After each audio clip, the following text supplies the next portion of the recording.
વંદે मातरम वंदे मातरम वंदे मातरम वंदे मातरम वंदे मातरम वंदे मातरम वंदे मातरम वंदे मातरम વંદે માતરમ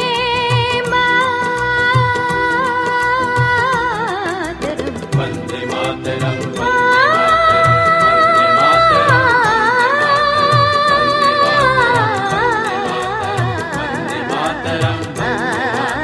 સુજલામ સુફલામ મલયજ શીતલામ શસ્ય શ્યામલમ मातरम वंदे सुजलां सुफलां मलयज शीतलां शस्य श्यामलां मातरं वन्दे માતરમ वन्दे मातरं वन्दे मातरं वन्दे मातरं वन्दे मातरं वन्दे मातरं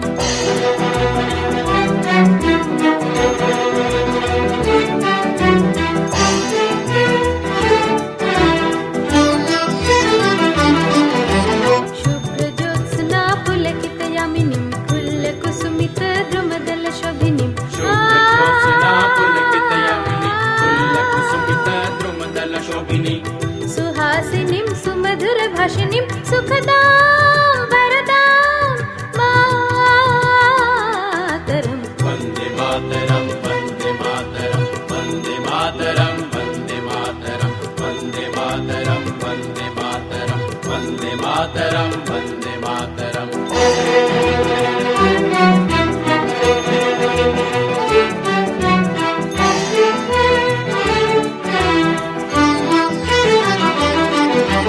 સપ્તકોટિકંઠ કલકલ નિનાદ કરાલે દ્વિસપ્તકોટિ ભુજે ધૃત થર કરવાલે સપ્તકોટિકંઠ કલકલ નિનાદ કરાલે દ્વિસપ્તકોટિ ભુજે ધૃત થર કરવાલે અબલા કનુમાત વાલે બાહુબલ ધારિણીં નમામિ તરિણીં રિપુદલ વારિણીં मातरं वन्दे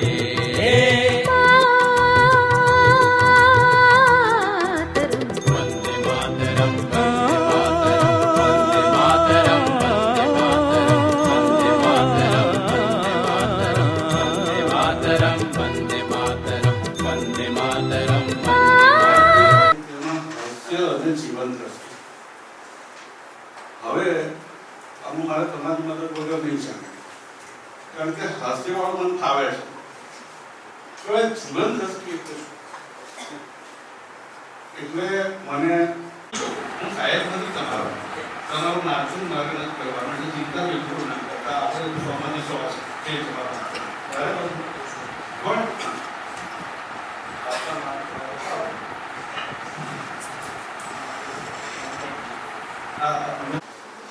કોણ યાર આપણો ભાઈબંધ નથી? હા, એકલો આખા જગતમાં. સર, આપણે જીવન તરફનો જોવાનો દ્રષ્ટિકોણ.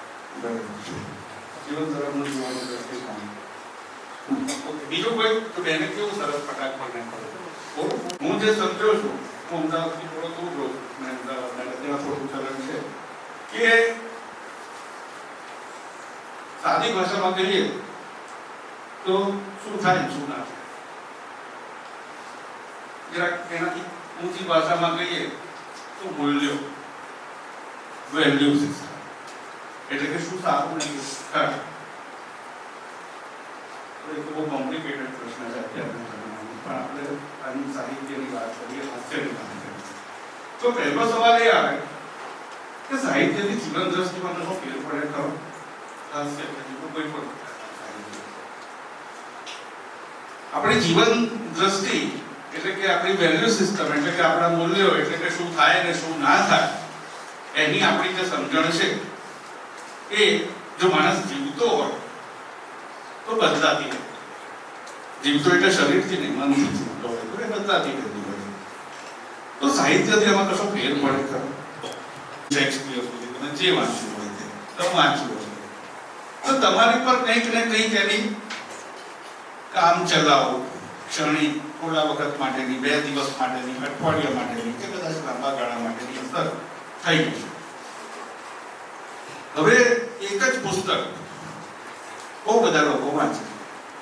એમાં એક ચોપડી લખી અનબુદ્ધિસ્ટ લાસ્ટ, એટલે કે આપણે જ્યારે છેવાડાના માણસ કહીએ છીએ, એ પુસ્તક લાખો લોકોએ વાંચ્યું અને લાખો લોકોએ પુસ્તક વાંચ્યું.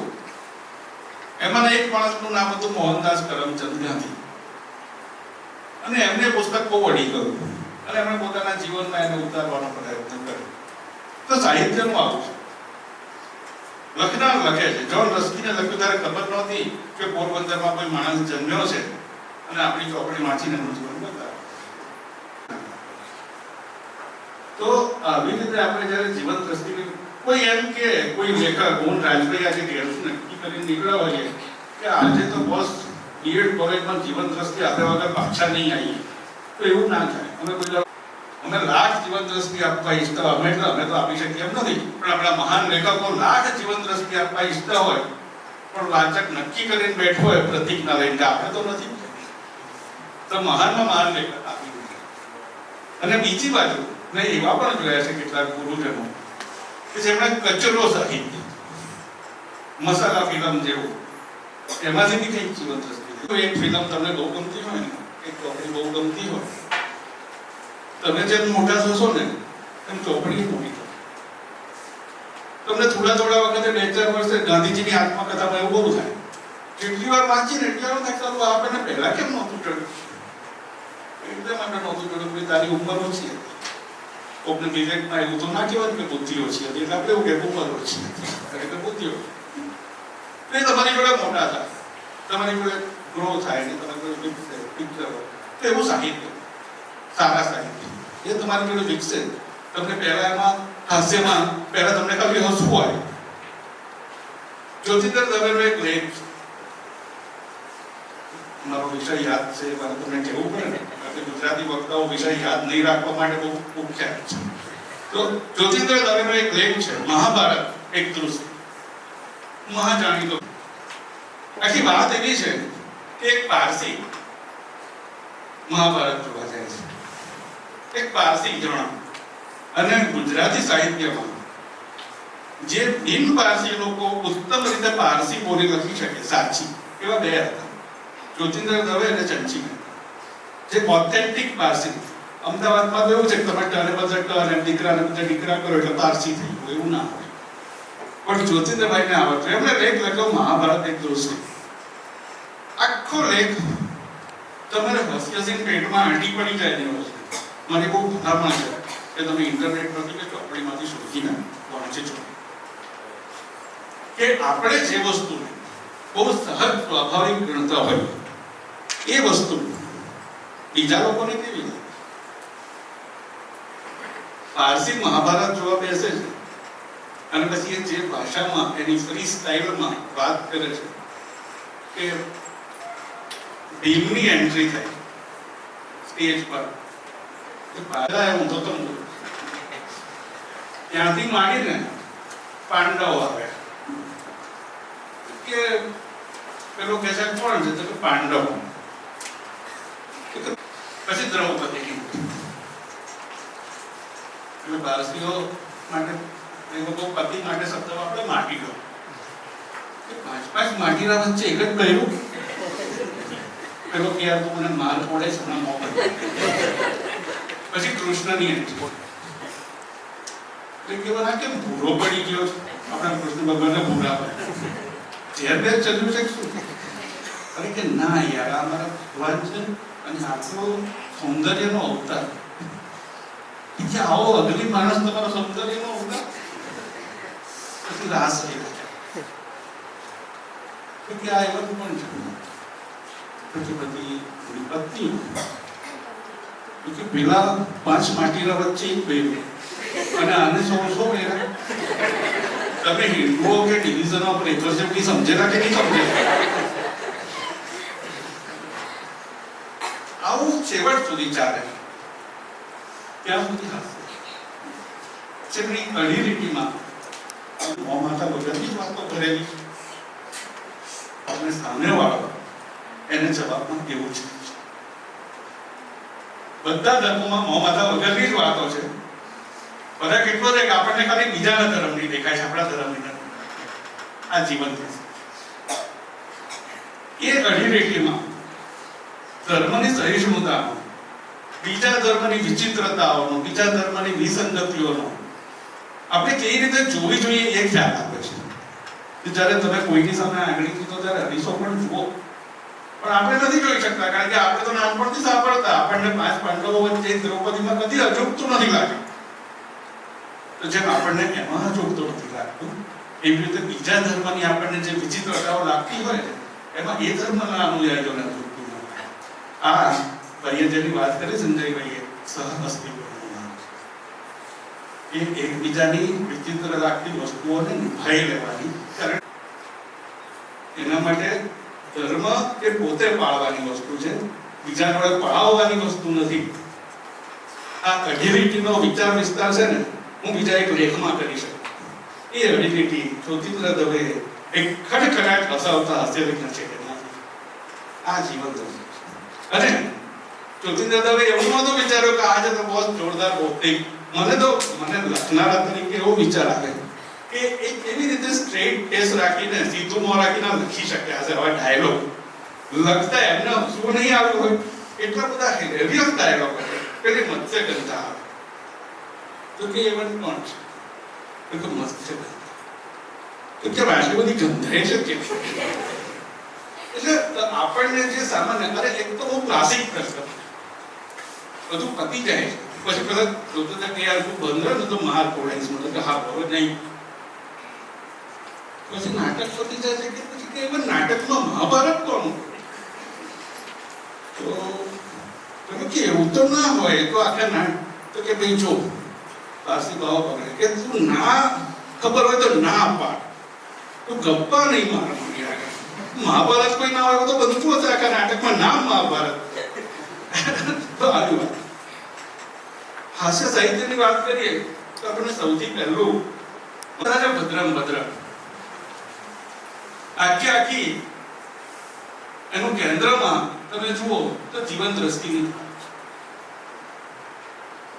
જૂનું બધું જ મહાન એવી એક સ્કૂલ, એવો એક પ્રવાહ ચાલે છે દરેક કાળમાં ચાલે, તે વખતે પણ ચાલે છે 19મી સદીના અંત ભાગ. અને બીજી બાજુ અંગ્રેજી શિક્ષણ લીધેલો આપણો એક નવો વર્ગ પેટર્ન, એ એમ કહે છે કે જૂનું બધું ખોટું અને નવું જ બધું.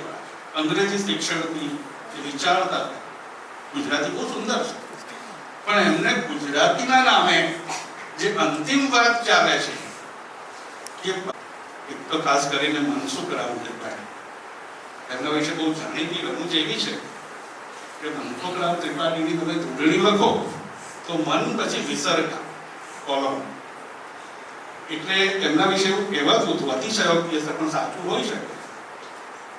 તમે એમને મનસુખ રામ કઈ બોલાવો તે ના જુઓ, તમારે એમને મનસુખ રામ, એટલે કે ટપાલી આવે મનસુખ રામ કઈ ટપાલ નાખે મનસુખ રામ રહે તો મનસુખ રામ તો જ હું.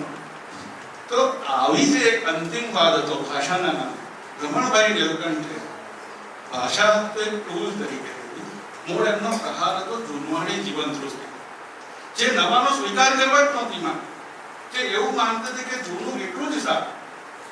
હકીકતમાં કોઈ એક વસ્તુ સંપૂર્ણ સારી ના હોય, ડાયો માણસ હોય તે સિન્થેસિસ કરે, બેમાંથી સારું લે. કેટલાક જગ્યાનો બેમાંથી ખોટું લેનારા એમ કે છે કે હજુ જુદું સિન્થેસિસ. તો રમણભાઈ નીલકંઠે એક નવલકથા લખી. એમને થયું કે આ યાર આ લોકો શું પૂછડું પકડીને બેઠા છે, આખી જીવન દૃષ્ટિ કે આપણો સમાજ પછાત રહી જશે, એ સિવાયની ભાષાનો શબ્દ નહીં, એટલે કે સંસ્કૃતમય ગુજરાતી પણ યવન શબ્દ એટલે કે અંગ્રેજી શબ્દ નહીં. હવે આનો અંગ્રેજી શબ્દ વગર તો કેવી રીતે ચાલે? ચાલે આમ નોર્મલ ચાલે પણ પછી આખી જિંદગીમાં ના ચાલે. એટલે પછી પારસી બાવાજી ભદ્રમ ભદ્ર એમનો શિષ્ય બહુ જાણીતો સંવાદ આ નિમિત્તે તમને કહ્યું. અને આ ભદ્રમ ભદ્ર એ પ્રતિજ્ઞા લીધી છે કે ગુજરાતી સિવાય કોઈ ભાષા નહીં. હવે ટિકિટ તો ઇંગ્લિશ શબ્દ, મુંબઈ એ ઇંગ્લિશ શબ્દ લાગે છે ભદ્રમ ભદ્રને, એટલે પછી ટિકિટ એ તો કર્તવ્ય છે. લોકો પારસી કદી જોઈએ છે ગુજરાતીમાં કોને એમ, અને પછી રમખાણ થાય છે અને પેલો પારસી ભદ્રને એક મુક્કો મારે છે. આમાં કેટલાક લોકો એવું કીધું કે આમાં ભાષાની મજાક નથી. આ એક જીવન દૃષ્ટિ કે જે જીવન દ્રષ્ટિ આપણે આગળ ચાલવાનું છે.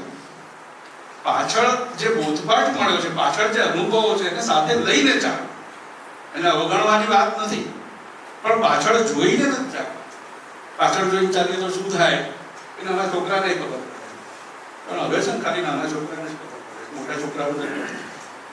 પાછળ જોઈને ચાલે છે, એકબીજા જોડે ભટકાય છે અને સમાજમાં એવું બતાવ્યું છે કે જે નવા અંગ્રેજી ભણેલા લોકો છે એ સુધારા, એ સમાજમાં સુધારો. તમને નવાઈ લાગશે, છોકરીઓના લગ્ન એ વખતે કઈ 8-10 વર્ષની ઉંમરે કાયદેસર રીતે થઈ. ભદ્રમ કેમ લખવી પડી? ભદ્રમ લખવામાં એમને આટલો બધો શું ધક્કો હતો કે એમણે આખી નવલકથા લખી કાઢી. 8-10 વર્ષે છોકરીઓના લગ્ન કાયદેસર થઈ જાય અંગ્રેજી રાજમાં. અને એક આપણા સુધારક થઈ ગયા ગુજરાતી કે કવિ પણ હતા, બેરામજી મલબારી.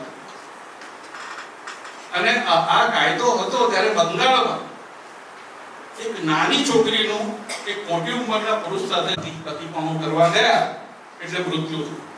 અને પછી બહુ કકડાટ કે સારું આ તો કેવો જુલ્મી કાયદો.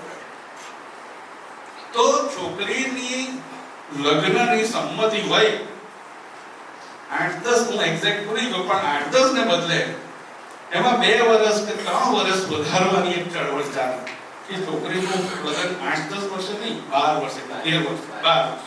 એટલે આપણને કેટલી હાસ્યાસ્પદ વાત લાગે 2026. હા, 100-125 વર્ષ પહેલાની વાત છે. તો ભદ્રંભદ્ર લખવા પાછળનો ધક્કો એ આવા જુનવાણી વિચાર. ભાષા તો એક માધ્યમ તરીકે એમણે મૂળ છે.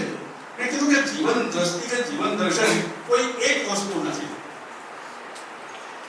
વસ્તુસ્થિતિ એવી છે કે જે રમણભાઈ નિર્ભય પેલા પછાત વિચારધારા ધરાવતા લોકો છે એમના કરતા રમણભાઈ નિર્ભય આવે છે ત્યારે રમણભાઈ નિર્ભય પેલા વર્ગમાં આવી જાય છે. એ ગાંધીજીના ટીકાકાર બની જાય છે. એમને લાગે છે કે આજ કંઈક વધારે ગાંધીજીની સરખામણીમાં એ ભદ્રંભદ્ર વાળા સમુદાય લેખક એક જ છે, માણસ એક જ હોય, પણ જુદા જુદા વિષયોમાં એની જીવન દૃષ્ટિ જુદી જુદી હોય છે. તો પછી શું થાય? એવો માણસ જ્યારે સાહિત્ય વાંચે ત્યારે મેં કહ્યું એમ સાહિત્ય પુસ્તક તો એક જ છે, બધા પર જુદી જુદી અસર કરે છે.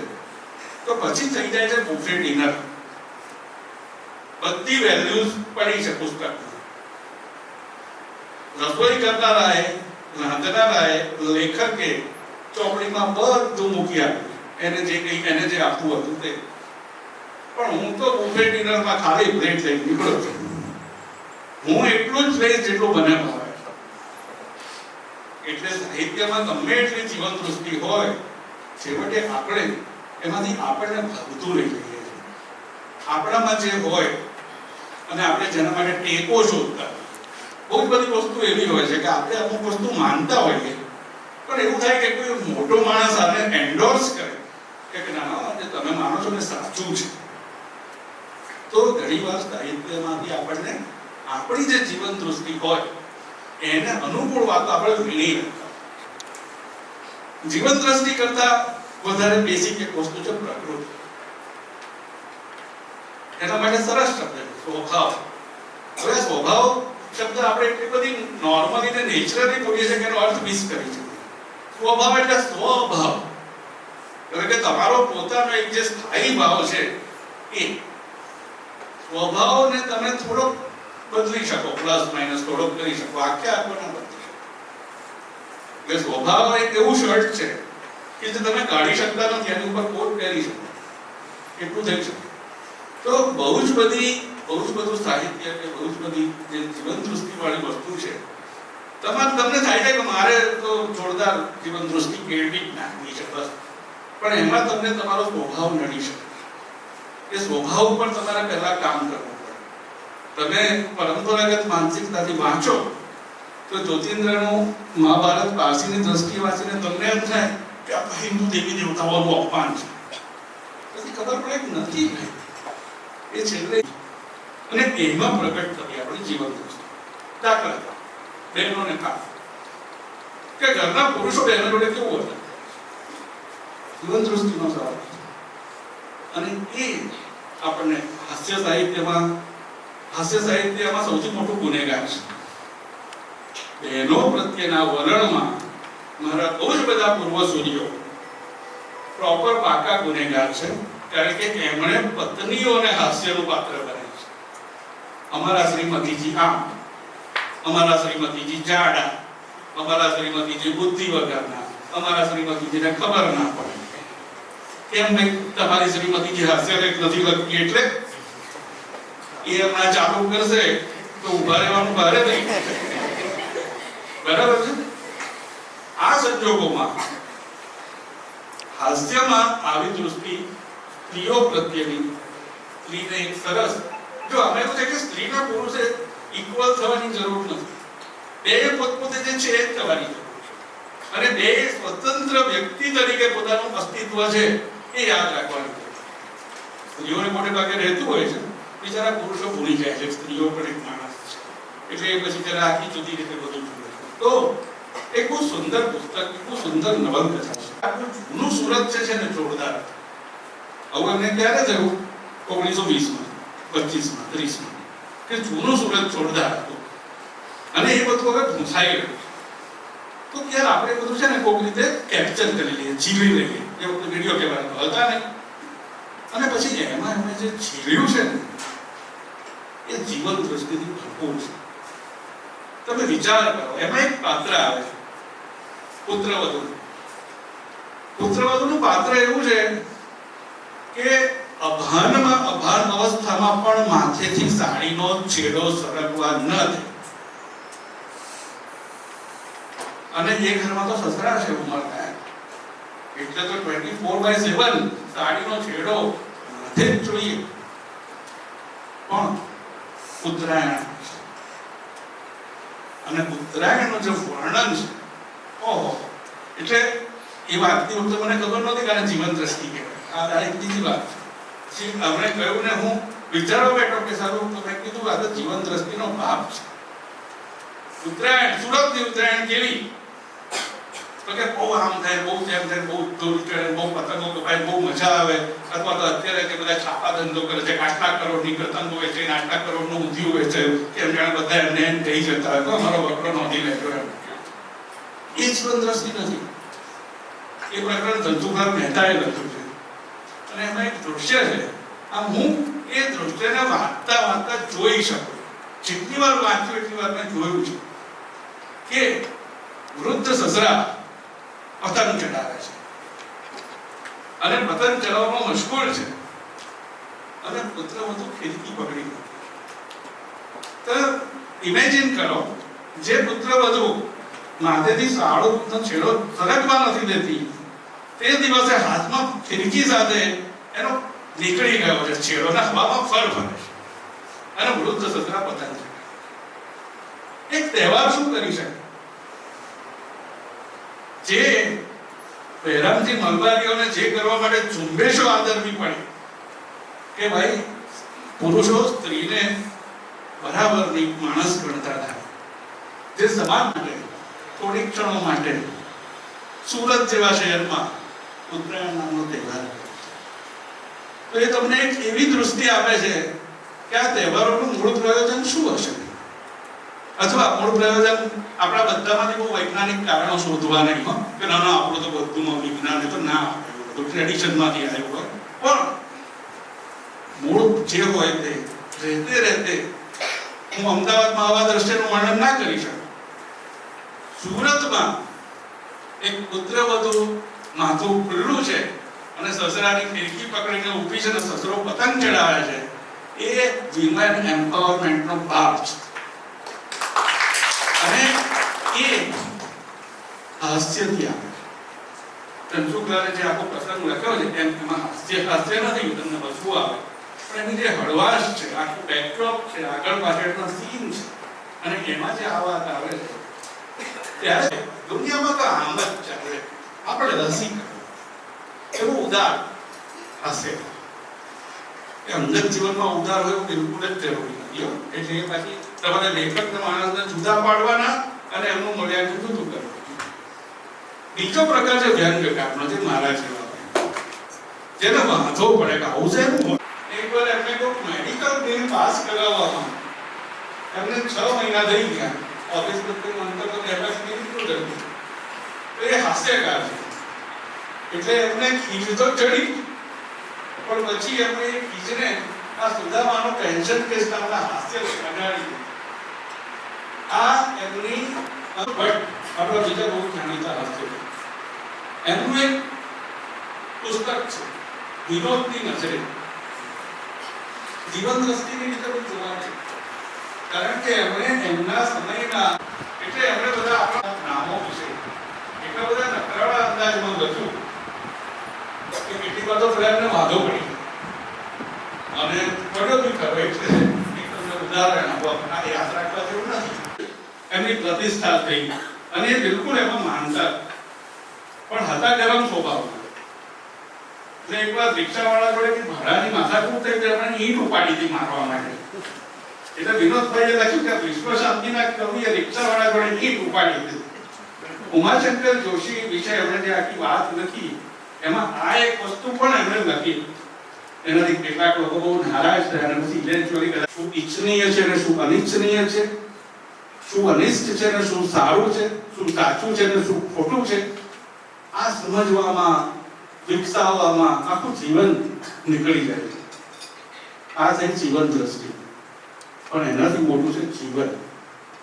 તો આપણે જે માનીએ છીએ કે આ ખોટું છે, આ અનિષ્ટ છે, આપણે જે ખોટું માનીએ છીએ એને આપણે ન કરીએ, આપણે જે માનીએ છીએ એનો આપણે અમલ કરી શકીએ, આપણી જીવન દ્રષ્ટિને જીવનમાં ઉતારી શકીએ, એ છેલ્લું પગથિયું. અને મને એમ છે કે કોઈ પણ જીવન દ્રષ્ટિ ખાલી જીવન દ્રષ્ટિ જ રહી સાર્થક એ લેખે લાગે, એ તમારું વાંચ્યું પણ લેખે લાગે અને જીવન દ્રષ્ટિ કેળવાયેલી પણ લેખે લાગે, કારણ કે એ જીવનમાં છે. Thank you.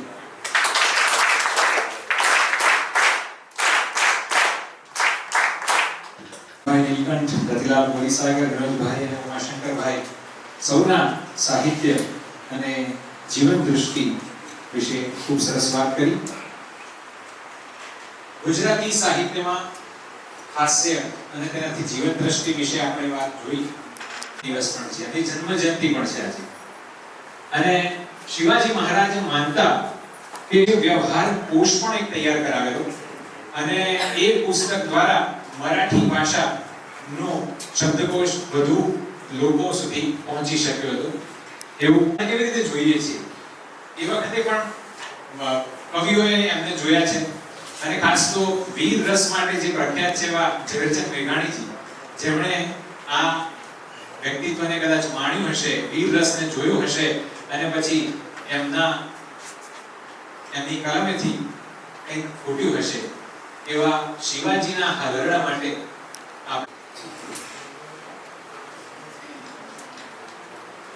હાલરડો રચી કરો છો. સિંગાવાજે સૂતા જાગે, રણસિંગાવાગે સૂતા જાગે, કાયર વાગે કામ પડે, ધગ ધગ ધરતીની ફોજો ભરતી, વિનાશ કરતી તે દોડે.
દીધી, ઉડી એની ઊંઘ દે દીધી. શિવાજીને નીંદર નાવે, માતાજી જ બાઈ ઝુલાવે. શિવાજીને નીંદર નાવે, માતાજી જ બાઈ ઝુલાવે. હે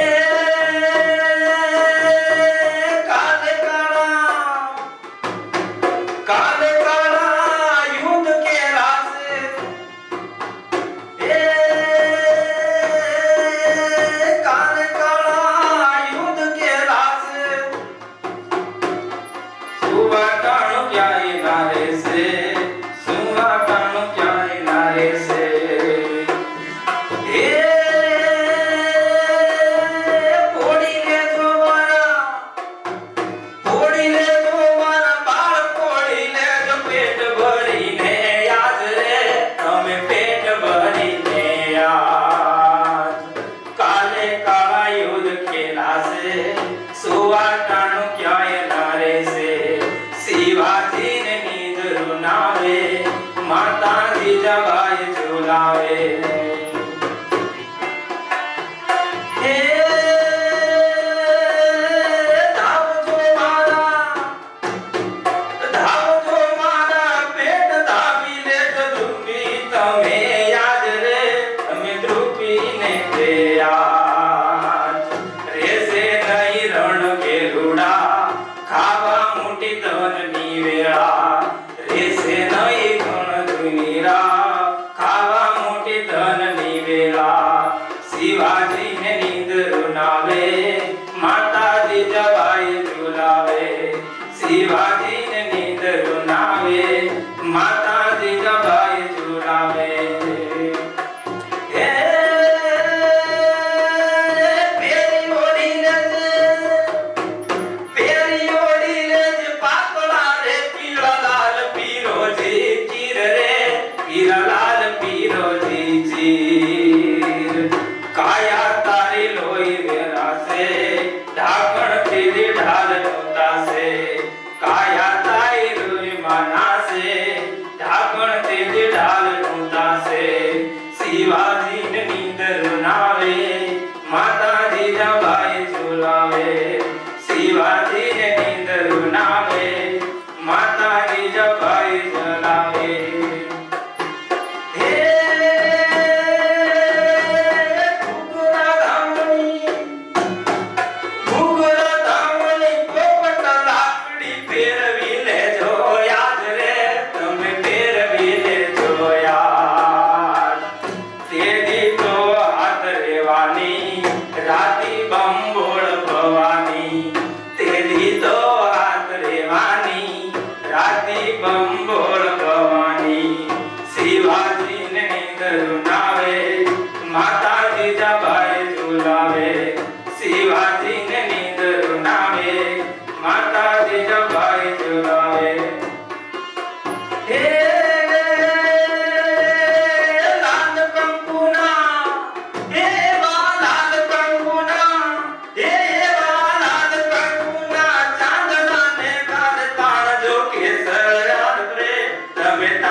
તીર બંદૂકા શિવાજીને નીંદ રૂનાવે માતાજી જબાઈ ઝુલાવે હે સોઈ લેજે સોઈ લેજે હે સોઈ લેજે મારા કેસરી લે તારી હિંદ વાળું જોવે વાત રે તારી હિંદ વાળું જોવે વાત જાગી વેળો આવ બાલુડા હાથ માથ ભેટ બંધાવા જાગીને આવ બાલુડા માને હાથ ભેટ બંધાવા શિવાજીને નીંદ રૂનાવે માતાજી જબાઈ ઝુલાવે જાગીને આવ વેળો રે ઈડું મારે રોઈ લેવા શિવાજીને નીંદ રૂનાવે માતાજી જબાઈ ઝુલાવે અસ્તુ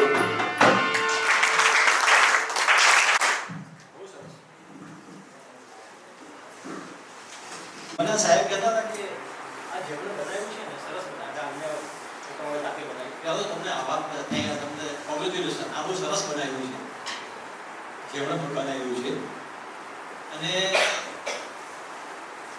હું આ જોતો હતો તો મને વિચાર આવ્યો કે આમાં બે પાર્ટ છે એક આખો જે આ પાર્ટ બહારનું જે પાર્ટ છે એ એનો હોલ આ ફૂલ જે છે એ ફૂલને મૂકવા માટેનો ભાસ છે અને એને બાંધ્યું છે અને બાજુમાં આ પાંદડા રાખ્યા છે વચ્ચે આર્ટિફિશિયલ ઇન્ટેલિજન્સ અને માતૃભાષાનો સંબંધ જે છે ને એ મને કંઈક આવો સમજાય છે કે આ જે છે ને એનું હાર્ડવેર છે હાર્ડવેર સોફ્ટવેર શબ્દ તમને ખબર છે ને તમારા ફોનમાં બહુ કોમન છે તો આર્ટિફિશિયલ ઇન્ટેલિજન્સ જે છે ને એ એક પ્રકારનું હાર્ડવેર છે અને અંદર જે ફૂલ જે છે ને એ માતૃભાષા છે એટલે આનાથી સચવાય છે એટલે આર્ટિફિશિયલ ઇન્ટેલિજન્સ જેટલી પણ એનો વિકાસ થશે તો એના દરેક તબક્કાઓ પર ભાષા સામે પ્રશ્નો આવશે એટલે ભાષા જે માતૃભાષા છે ભાષાની માતૃભાષા બધું જ કામ જો એઆઈ કરશે તો પછી આપણી જે માતૃભાષા જે છે એનું શું થશે તો ઘણી બધી વસ્તુઓ ઘણી બધી વાતો ઘણા બધા શબ્દો ઘણી બધી વિચારો ઘણા બધા ઇમોશન જે છે એ માત્ર ને માત્ર આપણી પોતાની ભાષામાં જ હોય છે તો દાખલા તરીકે ગુજરાતી કહેવતો છે કે ભાઈ બોલે તેના બોર વેચાય અધૂરો ઘડો છલકાય ગયો જાણીતી જુવાર સારી પણ અજાણ્યા ઘઉં માઠા હવે આનો અનુવાદ તમે કરો અથવા એઆઈ અનુવાદ કરે અથવા તો બીજી કોઈ ભાષામાં અનુવાદ થાય આનો તો આ જે વાત જે છે એ ભાષામાં પહોંચે નહીં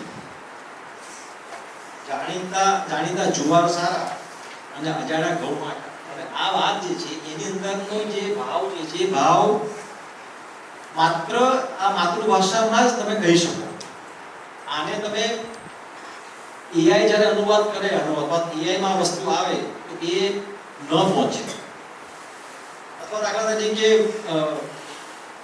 ભયલો મારો ડાયો પાટલે બેસી નાયો પાટલો ગયો ખસી ભયલો ગયો ખસી આ વાત જે છે એ માતા જ્યારે એના બાળકને નવડાવતી હોય અને એ બોલે અથવા તો કોઈ કવિ લખે તો એની અંદરનો જે ભાવ જે છે એ કન્વે જે પહોંચવો જોઈએ એ માત્ર ને માત્ર આ ભાષામાં પહોંચે એટલે માતૃભાષા જે છે ને લાગણીની ભાષા છે એટલે તમે જે એમાં શબ્દ બોલો એ શબ્દમાં એનો શબ્દકોશ પ્રમાણેનો અર્થ તો થઈ શકે અલગ અલગ ભાષાઓમાં પરંતુ એની પાછળનું જે ઇમોશનલ એનો જે બેકગ્રાઉન્ડ છે જે છે એ ન પહોંચે આપણા એક બહુ સારા કવિયત્રી છે વંદના નાયક એ અમેરિકામાં રહે છે અને અમેરિકામાં જઈને કવિતાઓ લખે છે. એમણે માતૃભાષા ઉપર અને માતૃભાષા અને આધુનિક જીવન અથવા અંગ્રેજી ભાષા અથવા તો આજની આ મશીનની ભાષા એના ઉપર એમણે એક કવિતા લખી હતી. એમાં એ લખે છે કે આપણને જે ભાષામાં સપના આવે એ આપણી માતૃભાષા. એમણે એવું લખ્યું કે સપના માતૃભાષામાં આવે. સપનાની ભાષા હંમેશા માતૃભાષા, કારણ એમાં ઇમોશન બહુ હોય. એટલે એ કહે છે કે આપણને જે ભાષામાં સપના આવે એ આપણી માતૃભાષા. મને અને રહે છે ફિલાડેલ્ફિયા અમેરિકામાં. મને હજી ફિલાડેલ્ફિયામાં સપના ગુજરાતીમાં આવે છે. આપણને જે ભાષામાં સપના આવે એ આપણી માતૃભાષા. મને હજી ફિલાડેલ્ફિયામાં સપના ગુજરાતીમાં આવે છે. પણ મારી આસપાસના કેટલાક ગુજરાતીઓ ઉમાશંકરની છબી જોઈને સતત પૂછ્યા કરે છે, આ કોની છબી છે? આ કોની છબી છે? અને મારું સપનું નંદવાઈ જાય છે. એટલે બીજી ભાષાના પ્રભાવ અથવા તો આર્ટિફિશિયલ ઇન્ટેલિજન્સના પ્રભાવના કારણે આપણી ભાષાનું શું થાય? દાખલા તરીકે આપણી માતૃભાષા જે છે એ ખોવાઈ જાય અથવા તો એઆઈ શીખી લે, એઆઈ ગુજરાતી ભાષા શીખી લે. તમામ જગ્યાએ આપણે માત્ર આપણી જ વાત કે ગુજરાતી ભાષા મળી રહી છે એ જે પ્રશ્ન છે એ પ્રશ્ન દુનિયાની તમામ ભાષાઓમાં, કારણ કે દુનિયાની તમામ ભાષા, કારણ કે માણસો બદલાય છે, સમય બદલાય છે, યુગ બદલાય છે, રહેન-સહેન બદલાય છે, જીવનની આખી રીત બદલાય છે.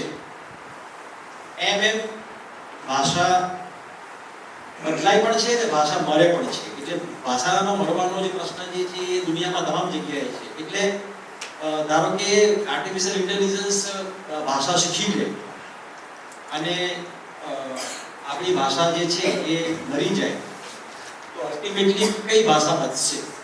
દાખલા તરીકે ગુજરાતી ભાષા, આપણે કલ્પના કરી ગુજરાતી ભાષા લુપ્ત થઈ જાય અને આ એઆઈ જે છે એને બોલતા આવડી ગયું છે તો 500 વર્ષ પછી, 1000 વર્ષ પછી જે ભાષા બચશે એ કોની ભાષા બચશે? એ એઆઈની ભાષા બચશે. કારણ કે એઆઈની ભાષા મળશે નહીં. કારણ કે એઆઈનો બેઝિક સિદ્ધાંત જે છે ને એ છે કે આ તમારે સમજવા જેવું છે અને આ તમારે વધારે ફર્ધર વાંચવા જેવું પણ છે. એઆઈ જે છે ને ડેટા પર કામ કરે છે.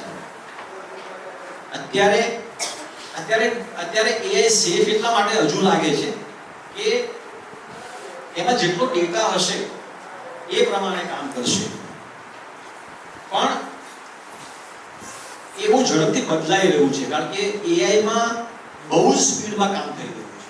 આજની મિનિટે દુનિયામાં જો ડેટા હશે તો જવાબ મળશે. અત્યારે એવું છે. એટલે પણ એ મર્યાદા બહુ લાંબો સમય રહેવાની નથી.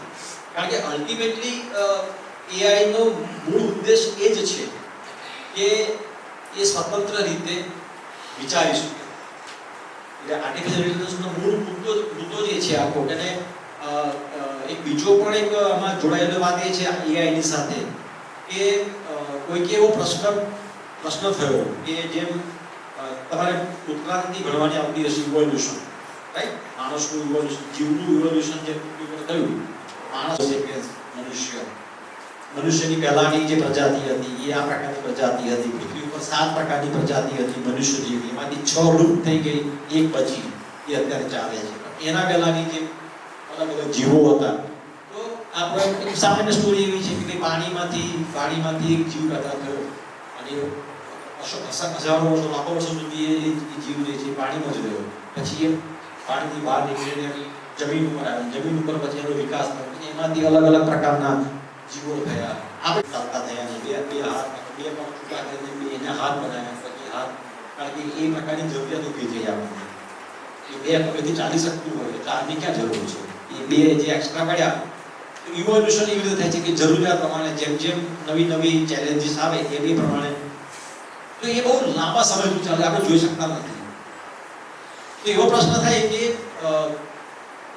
હવે પછીનું ઇવોલ્યુશન કેવું હશે? દાખલા તરીકે હવે પછીના 1 લાખ વર્ષ પછી કોઈ જરૂર નહીં, કારણ કે બધું જ કામ મશીન કરશે. એ AI જે છે એનો પાર્ટ કે the day machine start thinking, જે દિવસે મશીન વિચારતું થઈ ગયું એ દિવસે મનુષ્યની કોઈ ઉપાય છે એ છે કે એની પાસે ડેટા છે એટલે થિંકિંગ છે અવસ્થામાં છે.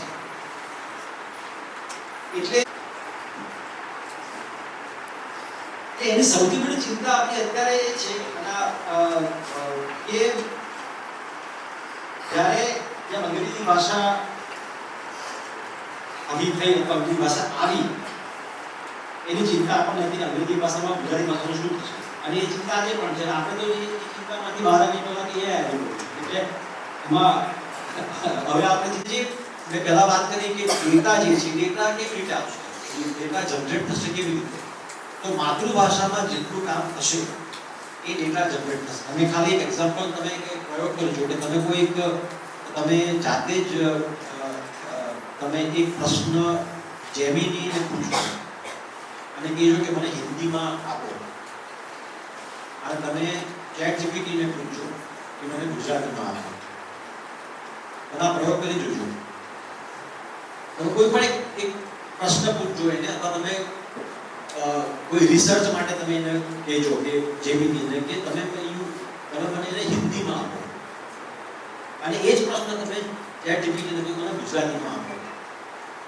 તમને ડિફરન્સ ખબર પડશે બંને જવાબ કે હિન્દીમાં તમને જે મળશે એ કદાચ ઘણું ક્લિયર પરફેક્ટ મળશે, એના શબ્દો, એની ભાષા, એની ઇન્ફોર્મેશન, અથવા તમે જે જોઈએ છે એનું કદાચ ખાસું બધું નિયર પરફેક્ટ તમને એનું વર્ઝન મળશે. અને તમે એને કમ્પેર કરજો ગુજરાતીમાં જે ChatGPT આવશે, એમાં ઘણી બધી ત્રુટી, શબ્દોની ત્રુટી હશે, ગ્રામરની ત્રુટી હશે, સંધિની ભૂલ હશે, એની અંદર સમજવામાં ભૂલ થઈ હશે. એવરી ડે હિન્દીમાં કામ થાય છે, એવરી ડે AI-માં નવા હિન્દીના શબ્દો, એના એક્સપ્રેશન, હિન્દીની બોલી જે છે એ બોલી, અમુક પ્રકારની બોલીના શબ્દો તમે ChatGPT-ને પૂછો કે છોટાઉદેપુરની જે ભાષા અથવા તો ભીલ લેંગ્વેજ છે ફોર એક્ઝામ્પલ, અથવા તો ત્યાં અમારે થળોદની ભાષા, સુરતી કોઈ ભાષા છે, અમદાવાદી ભાષા દાખલા તરીકે, તો તો નહીં આપી શકે. એની પાસે નથી, એની પાસે ડેટા નથી. એટલે હું કહેવા માંગુ છું કે જેટલું કામ વધુ થશે એટલે એ આ બુકે બનાવવાની વાત છે કે આ તો આપણી પાસે એમ એ મજબૂત થશે, એટલે એનું આનો હોલ્ડિંગ પાવર જે છે એ વધશે. એટલે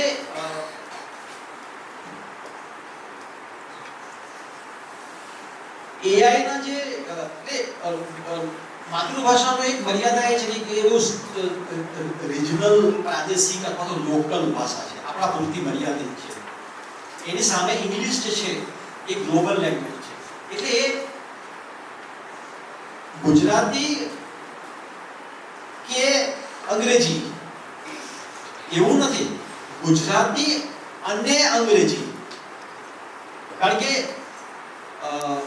તમારે કરવી હોય તો તમારે એના જે ગ્લોબલ જે તમારા એના જે ટૂલ છે, સાધનો જે છે, એની જે રીચ જે છે, તો AI જે છે એ એનું એ તમારી ભાષાને લઈ જવા, એટલે તમે જેટલું ગુજરાતીમાં સ્પીચ ટુ ટેક્સ્ટ દાખલા તરીકે હિન્દીમાં ખૂબ કામ થાય છે, ગુજરાતીમાં થતું નથી. આપણે ત્યાં જોયું ગુજરાતીમાં પોડકાસ્ટ, કારણ કે તમે પોડકાસ્ટ જે છે એ જેટલા ડિજિટલમાં હશે આ બધું, કારણ કે AI બધું લે છે ને, ડેટા છે, આ તમે ડેટા જનરેટ કરો છો, જેટલું ગુજરાતીમાં ઓનલાઈન કરો છો એ બીકે ડેટા, અને એ અલ્ટિમેટલી જાય છે AI. એટલે એ ઓડિયો બુક્સ છે, સ્ટોરી ટેલિંગ છે, voice assistant speaking local language છે, ડિજિટલ ડિક્શનરીઝ છે, YouTube કન્ટેન્ટ છે લોકલ લેંગ્વેજમાં. આ જેટલું આ કન્ટેન્ટ ઊભું થાય એ કન્ટેન્ટ અલ્ટિમેટલી AI માં સ્ટોર થવાનું છે અને એ ભાષામાં એ રીતે જીવતું રહેશે. એટલે અને એ કોણ કરશે? તો એ પેરેન્ટ કરશે. ઘરમાં જેટલી ભાષા બોલાશે, મારા પોતાના ઘરમાં એવું છે કે મારો દીકરો ઇંગ્લિશમાં ભણ્યો છે થોડો અને ઇંગ્લિશમાં કામ કરે છે અને એની લેંગ્વેજ ઇંગ્લિશ છે, ઇંગ્લિશમાં જ બધા બોલે છે, વિચારે છે, બધા સપના ઇંગ્લિશમાં જોતો છે. પણ અમારી ભાષા ગુજરાતી છે. એટલે કોઈક વાર મને સાંભળે વાત કરતા તો અમારા છોકરી ગુજરાતી બોલે છે ખબર તો પહેલી વાર સાંભળ્યું મેં, કારણ કે એમને ખબર નહોતી કે અમારી ભાષા ગુજરાતી છે. એમને એમ હતું કે આ ઇંગ્લિશમાં બોલે છે. એટલે પેરેન્ટ જે છે એ ગુજરાતી ભાષા પોતાના ઘરમાં બોલે, પછી અગેન સ્કૂલ યુનિવર્સિટી જે છે એ ગુજરાતી ભાષા પર કામ ચાલુ રાખે. આ પ્રકારના સમારોહ થાય, કાર્યક્રમો થાય. લેખકો જે છે એ લખતા રહે. તો આ બધા ડેટા જનરેટ કરવા માટેના સોર્સ છે. આ જેટલું ચાલતું રહેશે એટલા નવા શબ્દો, નવા એક્સપ્રેશન જે છે એ AI માં જશે અને એ AI માં એ ભાષા એમ જીવતી રહેશે.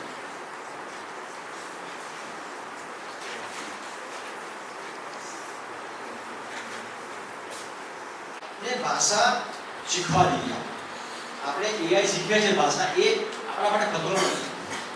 અને આ તમે તો વિદ્યાર્થી છો, પણ જે સંસ્થામાં બેઠેલા લોકો છે, સ્કૂલ ચલાવે છે, યુનિવર્સિટી ચલાવે છે, સંસ્થાઓ ચલાવે છે, પ્રકાશકો છે, લેખકો છે, પત્રકારો છે, ડિજિટલના જે પત્રકારો છે, એ લોકો સતત આના ઉપર કામ કરતા રહે અને એ રીતે AI તો લેંગ્વેજ શીખે પણ આપણે લેંગ્વેજ ન ભૂલી જઈએ એ અગત્યનું છે. એટલે આમાં પ્રશ્ન AI નો નથી. મને એવું સમજાય અત્યારે આ વાત પરથી આટલા શરૂઆતના વિચારોમાં કે AI ભાષા શીખે એ ખતરો નથી. આપણે ભાષા બોલતા બંધ થઈ જઈએ એ સૌથી મોટો ખતરો છે. કારણ કે આપણે જો ભાષા બોલવાનું રાખીશું, આપણે ભાષાનો પ્રયાસ ચાલુ રાખીશું, આપણે ભાષાની પ્રેક્ટિસ ચાલુ રાખીશું વ્યવહારમાં, વર્તનમાં, વિચારમાં. અંગ્રેજી શીખવાની વાત નથી, અંગ્રેજી શીખવાની વાત એની જગ્યાએ છે, પણ આપણે આપણા પોતાના માહોલમાં, સ્કૂલોમાં, કોલેજમાં, ઘરોમાં, પરિવારોમાં, અડોશ-પડોશમાં, સમાજમાં ગુજરાતી ભાષા જેટલી ચાલુ રાખીશું એ અલ્ટિમેટલી AI ને હેલ્પ કરશે અને એ રીતે આપણી ભાષા AI માં જીવતી રહેશે. એ હું નથી માનતો કે AI ના કારણે ગુજરાતી ભાષાનો કોઈ ખતરો હોય. AI ગુજરાતી ભાષાને કદાચ મદદરૂપ થાય એવું હું માનું છું. કદાચ આના પર આપણે વધારે વાત કરતા રહીએ, આ પ્રકારના કાર્યક્રમ વધારે થતા રહે એવી આશા. આભાર.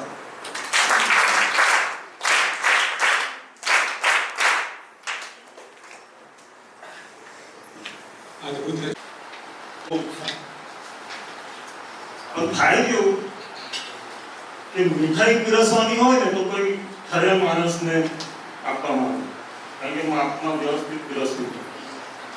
અને અમારો વાળો આવે ત્યારે દાળ અને ભાત પીરસવામાં આવે અને એ સૌથી કઠિન કામ. ઘણી બધી મીઠાઈ પીરસાઈ ગઈ અને હવે મારે તમને પીરસવાનું છે ને એ પણ 1 વાગ્યા પછી. એટલે બહુ લાંબુ નહીં કરું પણ થોડીક પ્રસ્તાવના બાંધીશ. માતૃભાષા દિવસની શુભેચ્છાની સાથે મને એની પ્રતીતિ થાય છે. રોજ મારા પડોશમાં જે બેન છે એ આખો દિવસ એના બાળક સાથે અંગ્રેજીમાં વાત કરે. How are you baby, what are you doing now. બસ સવારે 8 વાગે અને પેલો 8 વાગે ઉઠે નહીં ત્યારે નીચેથી બૂમ પડે, ગધેડા ઊભો થા. તારા ભાઈબંધ તો આગળ નીકળી જશે. તો ત્યાં મને એમ લાગે કે માતૃભાષા રહેશે. પણ મુદ્દો એ છે કે વ્યવસ્થિત શીખવી પડે, અધૂરી શીખે ના ચાલે. એક ગોરો અંગ્રેજ ભારત ફરવા એનો વિચાર આવ્યો કે ભારત જઉં છું તો 2-4 શબ્દો હિન્દીમાં થોડા શીખીને જવું. થોડું સહેલું આવ્યો તાજમહેલ જો અને એકદમ આશ્ચર્યચકિત થઈ ગયો, વાહ વન્ડરફુલ તાજમહેલ. પછી પેલા બે શબ્દો કાઢ્યા ખિસ્સામાં. ત્યાં જનારા એક વ્યક્તિને પૂછ્યું એ તાજમહેલ કિસને બનાવ્યો? એટલે પેલા જનારે શું કીધું? પતા. તો ખુશ થઈ ગયો, વાહ ગ્રેટ ફાઇન્ડ, પતા નહીં. આગળ ગયો કુતુબ મિનાર આવ્યો, જોયું, ખુશ થઈ ગયો, વાહ બ્યુટીફુલ બિલ્ડિંગ. પાછો ને પાછો ત્યાં કોઈ જતો તો તમારા મારા જેવું પૂછ્યું કે કુતુબ મિનાર કિસને બનાવ્યો? પેલા કીધું પતા. તો ખુશ થઈ ગયો, વાહ ધ ગ્રેટ માઇન્ડ પતા નહીં.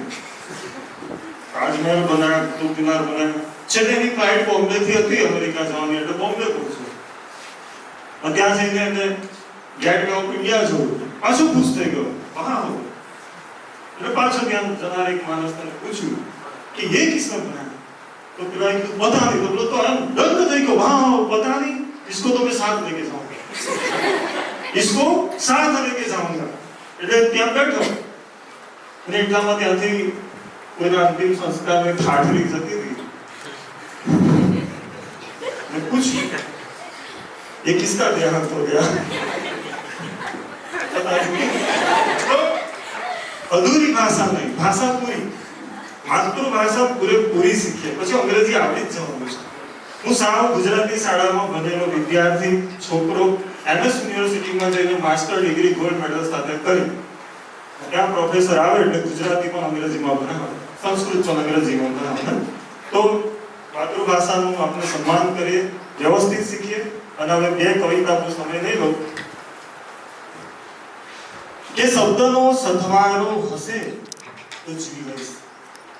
કે શબ્દનો સથવારો હશે તો જીવી લઈશ, ખભે હાથ તારો હશે તો જીવી લઈશ.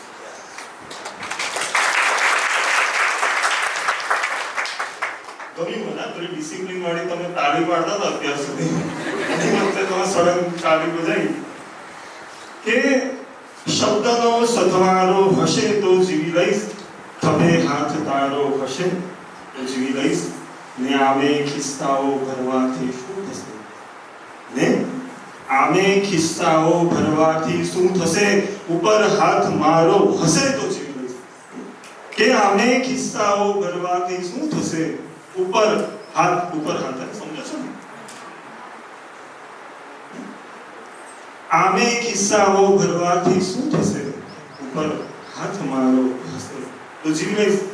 ટૂંકી રાતમાં શબ્દો ઘણા જોયા પછી, ટૂંકી રાતમાં સ્વપ્નો ઘણા જોયા પછી, પ્રયત્ન સહિયારો હશે તો જીવી લઈશ. ટૂંકી રાતમાં સ્વપ્નો ઘણા જોયા પછી, પ્રયત્ન સહિયારો હશે તો જીવી લઈશ. અને છેલ્લો છે, મને જીવવા શું જોઈએ એ તો જો. મને જીવવા શું જોઈએ એ તો જો. મને જીવવા શું જોઈએ એ તો જો. મિત્ર એકાદ સારો હશે તો જીવી લઈશ. શબ્દનો સથવારો હશે તો જીવી લઈશ, ખભે હાથ તારો હશે તો જીવી લઈશ. થોડાક હવે તમે હળવા થઈ ગયા એટલે થોડું આગળ. અત્યારે સાહેબ આવ્યા. પાન ખર્ચે બોલ વાસંતી હસે યા વાયરા, રોજ ફ્લાવર વાજ દે આમ પૂછવાથી શું. આ ફૂલોને થોડી ખબર છે કે વસંત આવી કે ફાગણ ચાલુ થાય, આને નથી ખબર. એ તો પેલા ફૂલોને ખબર છે, આને ખબર છે, આને નથી ખબર. પણ શહેરોમાં આપણે આને રાખીએ છીએ ટેબલ ઉપર, એટલે પછી એને તો ખબર જ નથી. સુરેશ જોશીનું એક સરસ કાવ્ય છે કે રેડિયો પર વસંતના ગીતો વાગ્યા અને શહેરના રસ્તાને ખબર પડી કે આજે વસંત. મુંબઈમાં રહેતા કવિ એની વેદના ઠાલવે. કાવ્ય તો લાંબુ છે પણ તમે જુઓ તો પાન ખર્ચે બોલ વાસંતી હસે યા વાયરા, રોજ ફ્લાવર વાજને આમ પૂછવાથી શું થશે?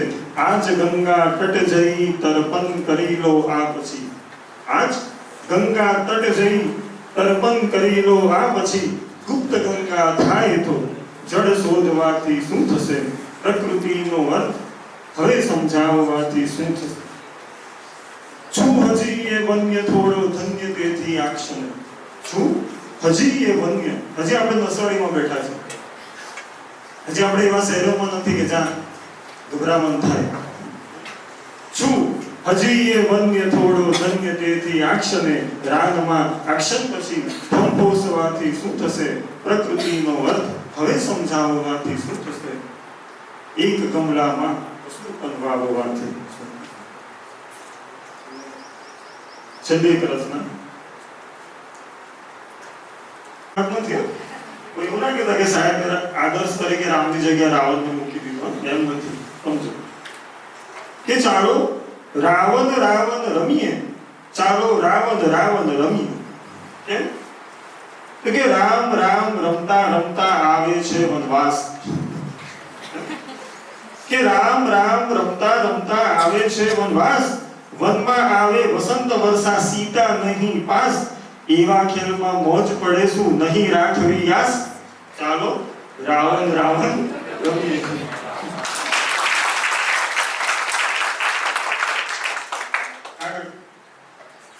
કે રામ રામ રમતા રમતા ખેલ નકામો થાય જાય એવા ખેલમાં વગર કામના વેર બધા બંધ થાય એવા ખેલમાં વગર વાકના વેર બધા બંધ થાય ચલો રાવણ રાવણ રમીએ ચલો રામ રામ રમતા રમતા ભરત બહુ ખીજાય ખીજાય વિચારો કે રામ રામ રમતા રમતા ભરત બહુ ખીજાય નાનો અમથો રોલ છતાં આંખો થાકી જાય કે રામ રામ રમતા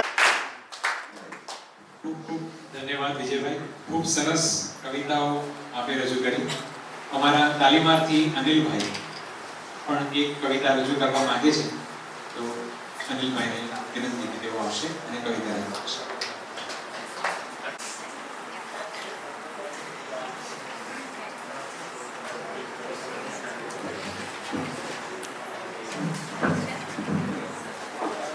અવસરે ઉપસ્થિત મહેમાનશ્રીઓ, આદરણીય આચાર્યશ્રી, અધ્યાપકશ્રીઓ તથા મારા વાલા તાલીમાર્થી મિત્રોને મારા નમસ્કાર. તો જેમાં માની મમતા અને બાપુનો ઠપકો છે, જેમાં માની મમતા અને બાપુનો ઠપકો છે, જેમાં માની બાળપણની ગલીઓ અને વડીલોનો હરખ છે, ભૂલાય કેમ કરીને માતૃભાષાની જેમાં મારા સંસ્કાર અને મારા હૃદયના ધબકાર છે. તો એવી જ એક રચના લખી છે કે આજે માતૃભાષા દિવસે સરકારી બીએડ કોલેજ નસવાડીની મારી સફરને હું શબ્દોમાં વણી રહ્યો છું. એ સરકારી બીએડ કોલેજ નસવાડીમાં થયું જેવું મારું આગમન, સરકારી બીએડ કોલેજ નસવાડીમાં જેવું થયું મારું આગમન, સુખી ભત પાનખરમાં જાણે ખીલી ઉઠ્યું હોય વસંત. પણ જ્યારે માઇક્રો પાથે પકડી મારી આંગળી, પણ જ્યારે માઇક્રો પાથે પકડી મારી આંગળી, ત્યારે વિષય અભિમુખ શોધવામાં વીતી ગઈ આખી રાત. પુસ્તકનું વિષય વસ્તુ જ્યારે મનમાં વાગોળવાનું શરૂ કર્યું, પુસ્તકનું વિષય વસ્તુ જ્યારે મનમાં વાગોળવાનું શરૂ કર્યું, ત્યારે એના દ્રશ્યોએ મારા મનમાં નવું એક રૂપ ધર્યું. જીવનના ઉદાહરણો મળ્યા ત્યારે સાચું સાહિત્ય સમજાયું, જીવનના ઉદાહરણો મળ્યા ત્યારે સાચું સાહિત્ય સમજાયું. અધ્યાપકોના માર્ગદર્શન અને સલાહથી જીવન મારું હરખાયું. જે હોત ત્યારે નહોતા બોલતા એ આજે ગરજતા થઈ ગયા, જે હોત ત્યારે નહોતા બોલતા એ આજે ગરજતા થઈ ગયા. બીક બધી ભાગી ગઈ અને તન આત્મવિશ્વાસથી ભરાઈ ગયા. પ્રશ્નોત્તરી મૂલ્યાંકન અને સ્વાધ્યાયની આ અદ્ભુત સફર, પ્રશ્નોત્તરી મૂલ્યાંકન અને સ્વાધ્યાયની આ અદ્ભુત સફર, જીવનના સાચા માર્ગ તરફ લઈ જતી આ સુંદર ડગર. ગ્રંથાલયના પુસ્તકોએ મારા જ્ઞાનના નવા દ્વાર ખોલી દીધા, ગ્રંથાલયના પુસ્તકોએ મારા જ્ઞાનના નવા દ્વાર ખોલી દીધા. કદી વિચાર્યું નહોતું એવા અનેરા અનુભવો કરાવી દીધા. આમ નસવાડીના આંગણે ઘડાઈ રહ્યું છે મારું જીવન, આમ નસવાડીના આંગણે ઘડાઈ રહ્યું છે મારું જીવન. શીખવા શીખવવાની આ સફરમાં ધન્ય થઈ ગયું મારું જીવન. આભાર, ધન્યવાદ. ખૂબ સરસ અનિલભાઈ. આપણા મુખ્ય મહેમાનશ્રીની પરવાનગીથી આપણા તાલીમાર્થીઓએ જે અવિનાશ ગીત ગુંજનનો કાર્યક્રમ તમારી સમક્ષ મૂકવા માટે તૈયારી કરી છે એ તમારી સમક્ષ હવે નાનકડો રજૂ કરીએ છીએ. મોટું છે કબીરવંતી જાતિ ભલે લાગતો ગોળો ગોળો છે છબીલો ગુજરાતી હું છે છબીલો ગુજરાતી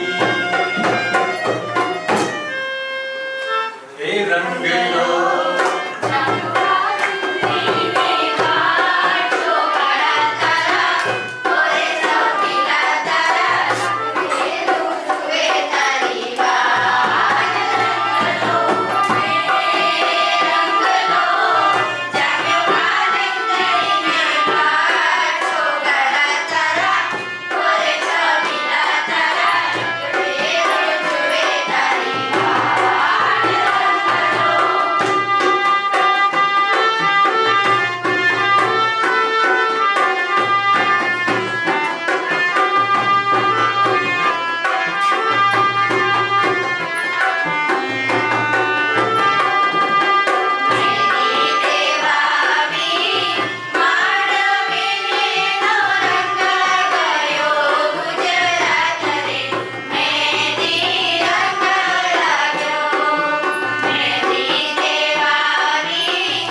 એવું નથી કે વાંધો નહીં. એક કાર્યક્રમ હવે આગળના કાર્યક્રમ માટે તાલીમાર્થીઓ મનીષભાઈ સાથે તાલીમ લઈ રહેલા તાલીમાર્થી મિત્રોને મારા નમસ્કાર. મિત્રો, આપણા રાષ્ટ્રપિતા ગાંધીજીને આજે હું યાદ કરતા તેમણે પણ માતૃભાષાને મહત્વ આપતા કહ્યું છે કે મારી માતૃભાષા ગમે તેટલી અધૂરી હોય, મારી માતૃભાષા ગમે તેટલી અધૂરી હોય, તેમ છતાં મારી છાતીએ હું અણગો ન થઉં, તેમ માતૃભાષાથી પણ ન થઉં.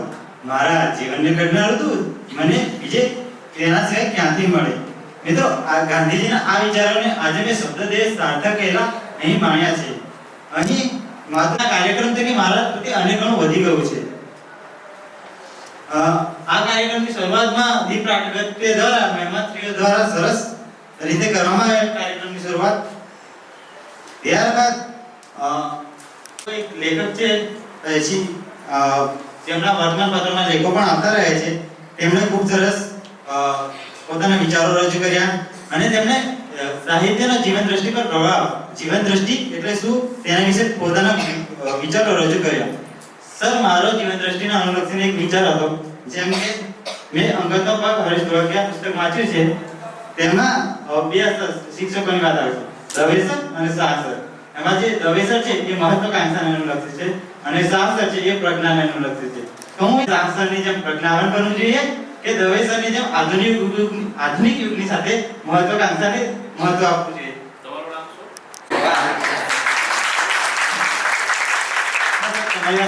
દરેક વ્યક્તિની પોતાની અલગ જીવન દ્રષ્ટિ હોય છે.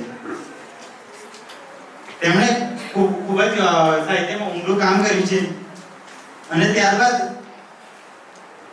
તેમણે અનેક લેખકો અને સાહિત્યકારોનો પરિચય આપ્યો. ત્યારબાદ સાથે કામ કરે છે અને માતૃભાષા છે એ લાગણીઓની સાથે કામ કરે છે. આપણી માતૃભાષા ત્યારે મરી કહેવાય જ્યારે આપણે તેને વાપરવાનું છોડી દઈએ, તેને વ્યક્ત કરવાનું છોડી દઈએ. બાળકને હંમેશા પોતાના વિચારો પોતાની માતૃભાષામાં આવતા હોય છે. દીપકભાઈની વાત કરું તો તેમણે આજે શિવાજીની જન્મ જયંતિ નિમિત્તે ખૂબ જ સરસ સુંદર રીતે શિવાજીનું હાલરડું ગાયું. ત્યારબાદ વિજયસિંહ ઠાકોર સાહેબે ખૂબ જ સરસ રીતે કવિતાઓનું પઠન કર્યું. બધા થાકી ગયા હતા તો હર્ષથી વિભોર થઈ ગયા. અને અનિલભાઈની વાત કરું સેમ્ફોરના તાલીમાર્થી તો તેમણે વિવિધ અનુભવોને સાંકળીને આ તો અમારી વાત કરે છે. ત્યારબાદ અમારી ટીએની તાલીમાર્થી બહેનોએ અવિનાશભાઈ વ્યાસના ગીતોની એટલી ખૂબ સુંદર ગીતોની પ્રસ્તુતિ કરી. મારી વાણીને વિરામ આપતા પહેલા હું એટલું જ કહીશ કે એ વિચારીને ગજગજ ફૂલે મારી છાતી, એ વિચારીને ગજગજ મારે ફૂલે મારી છાતી, હું ને મારું ભાષા બંને ગુજરાતી. અસ્તુ.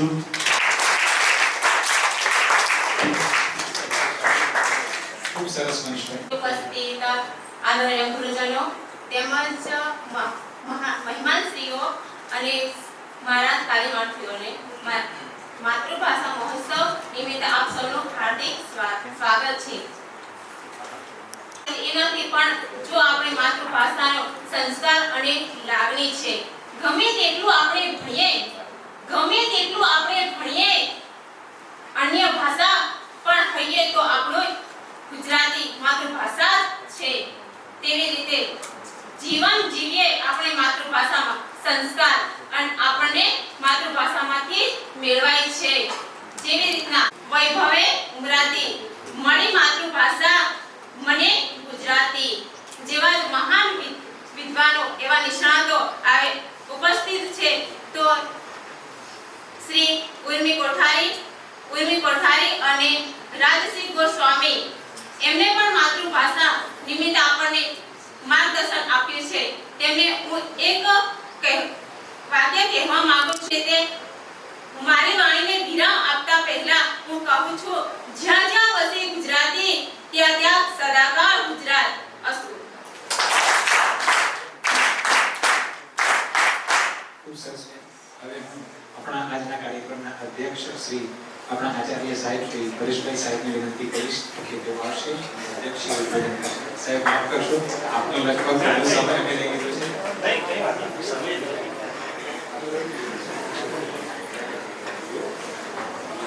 ગુજરાતી સાહિત્ય અકાદમી ગાંધીનગર અને સરકારી બીએડ કોલેજ નસવાડીના સંયુક્ત ઉપક્રમે આપણે આજે માતૃભાષા મહોત્સવ રાખ્યો.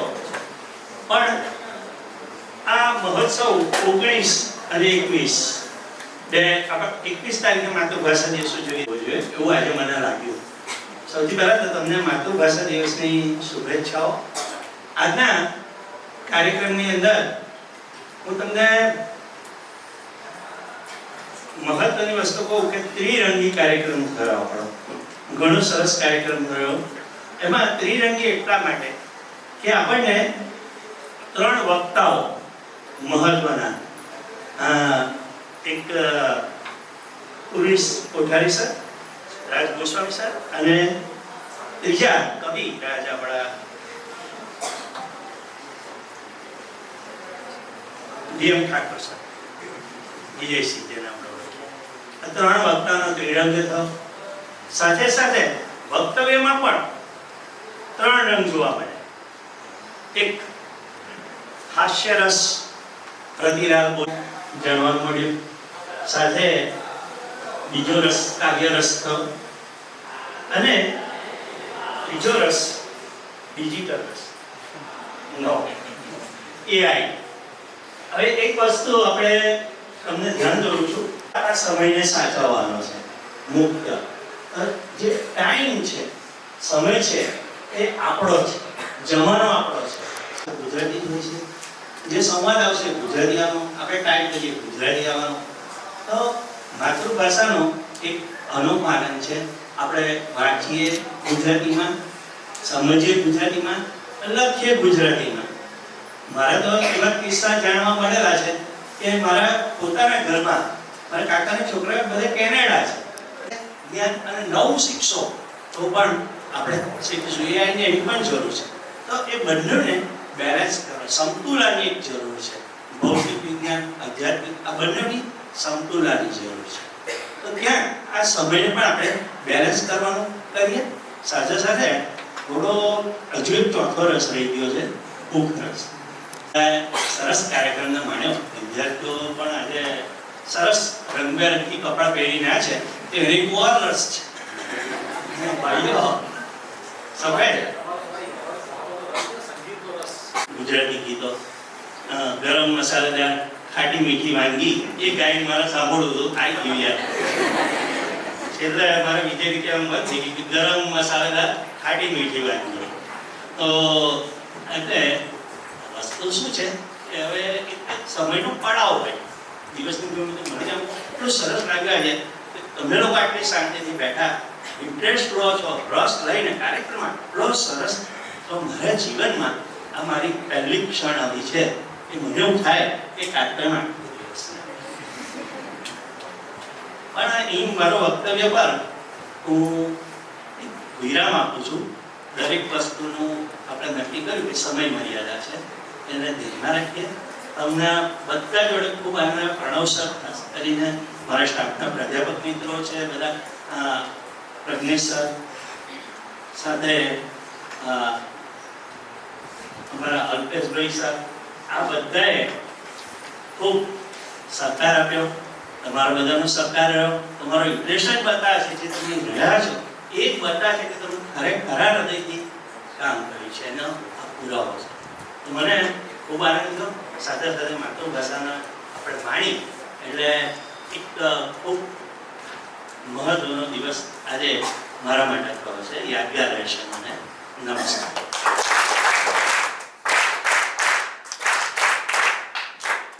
ધન્યવાદ સાહેબ. હવે ગુજરાત સાહિત્ય અકાદમી ગાંધીનગર અને સરકારી બીએડ કોલેજ નસવાડી દ્વારા વિશ્વ માતૃભાષા દિન નિમિત્તે આયોજિત માતૃભાષા મહોત્સવ 2026 ગુજરાતી સાહિત્યમાં હાસ્ય અને જીવન દૃષ્ટિ વિષય પર આપના સર્જનાત્મક વિચારોનો રસાસ્વાદ કરાવવા બદલ અમે આપના ઋણી છીએ. સાહિત્યિક સંશોધન અને હાસ્યના વિશિષ્ટ મર્મ દ્વારા આપે જીવનની ગંભીર ફિલસૂફીને જે રીતે પ્રસ્તુત કરી છે, તેણે શ્રોતાઓના માનસપટ પર ઊંડી છાપ છોડી છે. ભાષા અને જીવન પ્રત્યેની આપની સચોટ દ્રષ્ટિ બની રહે અને બની રહેશે એવી આશા છે. આ સાથે સાહેબ બીજી પણ એક પ્રશ્ન દ્વારા 1 મિનિટ લઉં છું. તાલીમાર્થીઓને બધાને એક નાનો એવો પ્રશ્ન છે એના જવાબ દ્વારા આપણે એક પ્રાયોગિક પ્રશસ્તિ પણ સાહેબને આપીશું ભવિષ્યમાં. જીવન દ્રષ્ટિની વાત થઈ, જીવન ધોરણની વાત થઈ, તો આપણો પ્રશ્ન સામાન્ય રીતે એ છે, હાથ ઊંચો કરીને જવાબ આપવાનો છે, કોઈને બોલવાનું નથી, માત્ર હાથ ઊંચો કરવાનો છે કે આપણે એક ઉદાત્ત જીવન દ્રષ્ટિ અને શ્રેષ્ઠ વ્યક્તિ બનવા માટે કેટલા કટિબદ્ધ છે, કેટલાને એક ઉદાત્ત જીવન દ્રષ્ટિવાળો માણસ અને શ્રેષ્ઠ વ્યક્તિ બનવું છે. જરા હાથ ઊંચો કરી.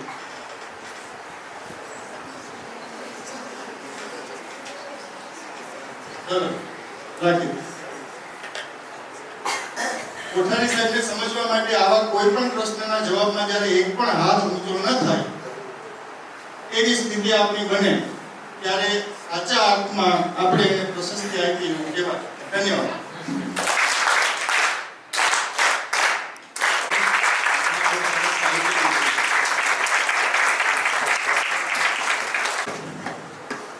હવે ગુજરાત સાહિત્ય અકાદમી ગાંધીનગર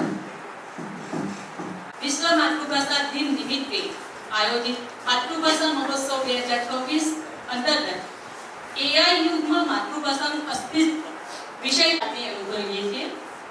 કૃત્રિમ બુદ્ધિમત્તાના આ પરિવર્તનશીલ યુગમાં માતૃભાષાના સંવર્ધન અને તેના અસ્તિત્વ વિશે જે તાર્કિક પૃથ્થકરણ રજૂ કર્યું છે તે ભાવિ પ્રશિક્ષણાર્થીઓ માટે નવી વૈચારિક દિશા ચિંતનારું બની રહ્યું છે. ટેકનોલોજીના પ્રવાહ વચ્ચે ભાષાકીય અસ્મિતા આપણે આપના બહુમૂલ્ય પ્રદાનને બિરદાવતા આ પ્રશસ્તિ પત્ર આપને સાદર અર્પણ કરીએ છીએ. Thank you sir.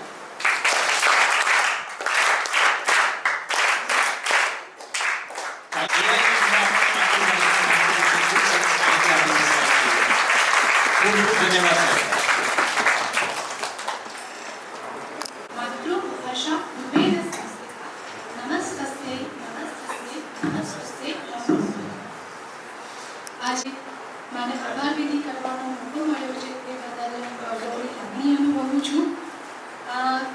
ખાલી અંતે એટલું કહેવું છે જે આવ્યા છે આમંત્રિત મહેમાનોને કે આપ ક્યાંના રાહ જોઈ રહ્યા છો, પણ આ છેલ્લો પટોળો પણ પી લેજો.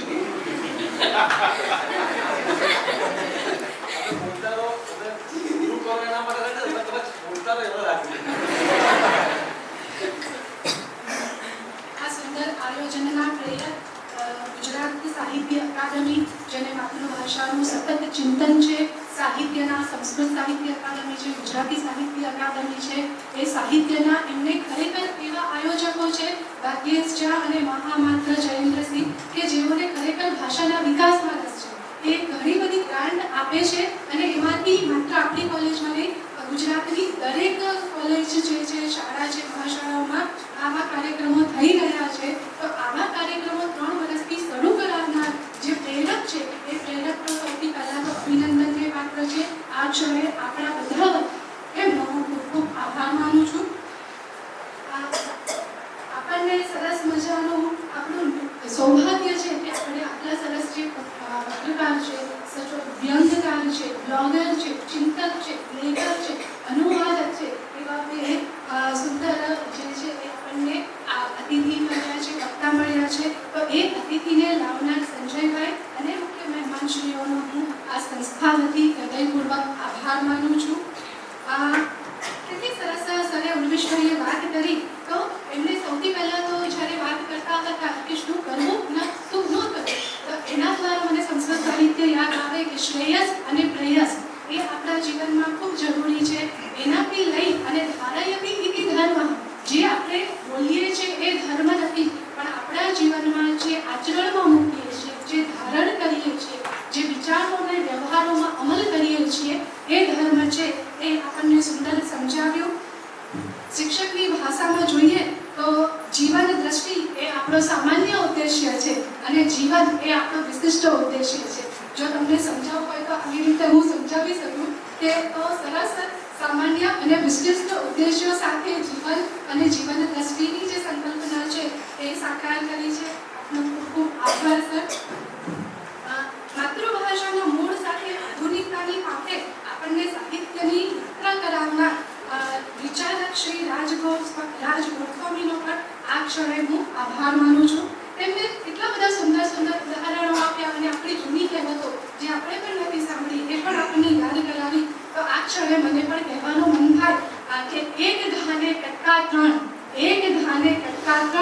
એ જાણવું હોય તો ગુજરાતી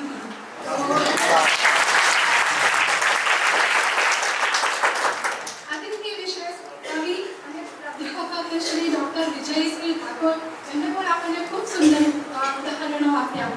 બીજું એમને એમ કીધું કે ભાઈ મારે પીરસવાનું છેલ્લું, પણ આપના જે કાવ્યો હતા સર વિજયભાઈ એ અમારા માટે ઉપવાસ સમાન હતા, જેના વગર આ અમારું ભોજન ક્યારેય થતું નથી. તો સુંદર ઉપવાસ બદલ, સુંદર કાવ્યોની પ્રસ્તુતિ બદલ આપનો ખરેખર ખૂબ ખૂબ આભાર. અને બીજું કે રાવણનું જે કાવ્ય હતું એ કાવ્યથી પણ તમે વિદ્યાર્થીઓને સુંદર ઉદાહરણ આપ્યું કે આઉટ બોક્સ થિંકિંગ કેવી રીતે બરાબર. ચિંતા જે કોઠા છે, આપણે જે કોઠામાં રહીને વિચારીએ છીએ, જે માત્ર સીમિત મર્યાદાઓ છે, એ મર્યાદાઓને પણ ઉલ્લંઘીને અસીમિત વિચાર કેવી રીતે કરાય છે, એનું શ્રેષ્ઠ ઉદાહરણ આ દિશામાં પણ વિચારી શકાય છે. અને જે આપણા દુશ્મનો છે એના પણ ગુણોને આપણે સ્વીકારી શકીએ એવી ઉદાત્ત ભાવના આપણામાં કેળવાય, એ માટેનું જે જ્ઞાન આપ્યું એના માટે આપનો ખૂબ ખૂબ આભાર. સંસ્કૃત સાહિત્યમાં તો કહેવાય છે ને, સંસ્કૃત સાહિત્ય મારા હૃદયમાં છે એટલે હું ક્યારેક ન વિસરી શકું. અને કહે છે કે આનંદ તો વય બ્રહ્મ, આનંદ છે ને એ જ બ્રહ્મ છે, બાકી ક્યાંય કોઈ બ્રહ્મ નથી. તો આ આનંદની પ્રાપ્તિ કરતા આપ સૌ તજજ્ઞોને ખૂબ ખૂબ આભાર. અમારા આદરણીય અધ્યક્ષ જે અધ્યક્ષીય ઉદ્બોધન કર્યું છે, તો નરેશ સર જે છે અમારા આચાર્યશ્રી છે, એમના કુશળ નેતૃત્વ હેઠળ અમે દરેક કાર્યક્રમોને અમારી રીતે કરી શકીએ છીએ, એ પણ બહુ મોટી વાત છે. તો એના માટે સરનો હૃદયપૂર્વક આપ સૌ વતી હું આભાર માનું છું. કાર્યક્રમના સંચાલક જે હૈયું, મસ્તક અને હાથ સાથે કામ કરે છે અને કરાવડાવે છે એવા અમારા સંયોજક અલ્પેશભાઈ છે, જે દરેક ક્ષણે સૌથી પહેલા પહેલ કરે છે અને પાછળ અમે બધા રેલવેના જે ગાડીઓ ચાલીએ છીએ બરાબર પાછળ જોડાઈ જાય છે, પણ અમારું એન્જિન સર અને અલ્પેશભાઈ છે તો અમને ખૂબ મજા આવે છે. આ સાહિત્યની સફરની પણ અમે બધા પણ ખૂબ મોજ લઈએ છીએ, આ યાત્રાની પણ ખૂબ મોજ લઈએ છીએ. તો એના માટે પણ અલ્પેશભાઈ આપનો ખૂબ ખૂબ આભાર. અમને સંગીત શીખવાડનાર સંચાલક શ્રી પ્રણવભાઈને પણ આપણે કેવી રીતે ભૂલી શકીએ. પહેલા અમારી પ્રાર્થના થતી હતી પણ સંગીત વગરની એમાં કંઈક ખૂટતું હતું. સર આવ્યા તો અમને ઋતુ ગીતો શીખવાડ્યા, ઘણા બધા જે છે ગીતો, દેશભક્તિના ગીતો શીખવાડ્યા. તો આ બધા ગીતો અમે પણ જોડાયા, કેમ કે અમે બધા ગીતો શીખીએ છીએ તો અમને પણ ગાવાની મજા આવે છે. આ સરને તો ખબર નહીં પણ અમારે બધાના ગીતો ગાવા જતા તેમ પણ કરી. તો આ જે ઉત્સાહ છે એમનું માર્ગદર્શન હેઠળ અમે ઘણા બધા કાર્યક્રમો, સંગીતમય કાર્યક્રમો કરીએ છીએ. અને જે પણ અતિથિ આવે છે એ અમારા સંગીત વૃંદને ખૂબ માણે છે, વિદ્યાર્થી વર્ગની પાસેથી દરરોજ સંગીત શીખે છે. એ માટે પ્રણવ સરનો ખૂબ ખૂબ આભાર. કેટલા બધું સરસ સંગીત વૃંદ જે છે એમને પણ 2-3 દિવસની તૈયારીમાં ગાયું, તો એમનો આભાર.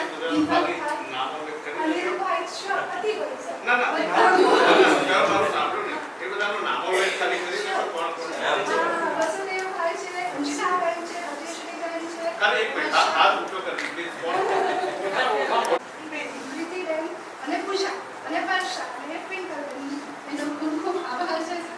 બરાબર, આ બંને જે પ્રિન્ટ મીડિયા જે છે બરાબર, એ બધાનો હું અહીંયાથી આભાર માનું છું, જેમના માટે આ કાર્યક્રમ છે. તો જે શ્રેષ્ઠ શ્રોતા બનીને ક્યારના અમને બધાને સહન કરી રહ્યા છે, તો એવા તમારા શ્રોતાશ્રીઓનો, પ્રશિક્ષણાર્થીઓનો ખૂબ ખૂબ આભાર માનું છું.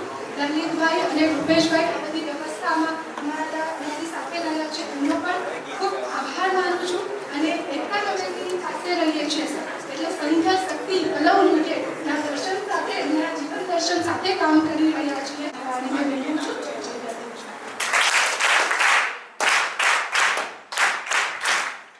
ખૂબ ખૂબ ધન્યવાદ. બહુ સરસ રીતે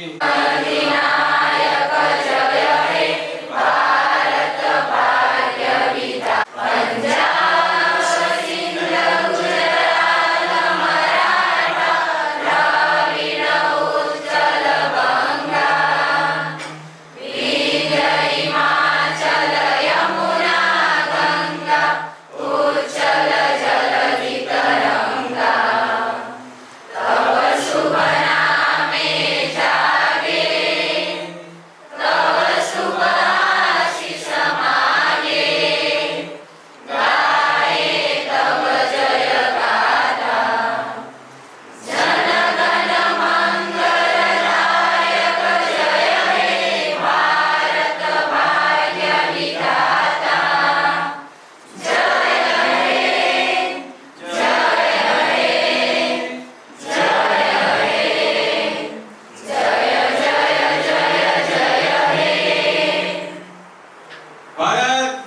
કી વંદે માતરમ. જય જય ગરવી ગુજરાત. જય જય ગરવી ગુજરાત. જય જય ગરવી ગુજરાત. જય જય ગરવી ગુજરાત. માતા છે ગુજરાતની ધરતી, વતનની એ માટી છે. માતા છે ગુજરાતની ધરતી, વતનની એ માટી છે. એ માટીમાં મૂળ છે મારા, ભાષા મારી ગુજરાતી છે. ભાષા મારી ગુજરાતી છે. આપણે એને સાચવી જાણીએ, આપણને સાચવતીએ. આપણે એને સાચવી જાણીએ, આપણને સાચવતીએ. ધૂળ નથી છે કુળ આપણું, ભાષા મારી ગુજરાતી છે. ધૂળ નથી છે કુળ આપણું, ભાષા મારી ગુજરાતી છે. ભાષા મારી ગુજરાતી છે.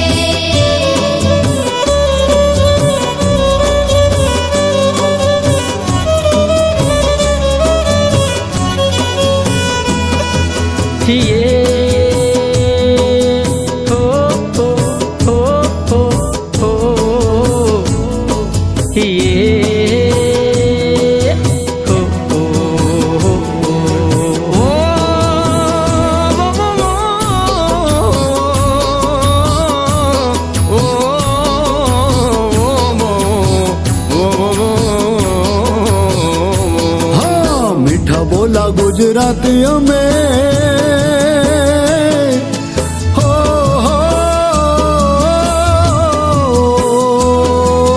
મીઠા બોલા ગુજરાતી અમે, થોડામાં કહી દઈએ ઘણું. ભૂલ ચૂક છે લેવી દેવી, ભૂલું ત્યાંથી ફરી ગણું. અરે આવે કોઈ તો આવો કહીએ, આવો આવો આવો, આવે કોઈ તો આવો કહીએ. આવજો જ્યારે થાય વિદાય, નામની પાછળ ભાઈ ને બહેન, મન દઈને બોલાવાય. સંબોધનમાં સ્નેહ છલકતો, સંબોધનમાં સ્નેહ ઝલકતો. હિત ભર્યું હર ખાતી, આપણા ગાંધી બાપુની ભાષા. ભાષા મારી ગુજરાતી છે. ભાષા મારી ગુજરાતી છે. અલલે કા ફાઈટા ને કાઈ મગ ભઈ રહેશે મોઢામાં.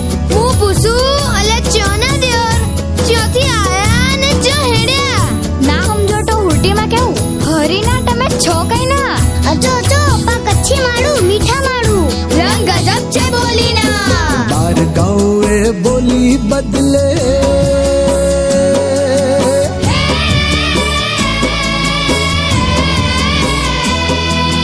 બાર ગાઉએ બોલી બદલે. રૂપ અનોખા ધરતી એ કોને પડે એના કાળજા માથે. કાપડ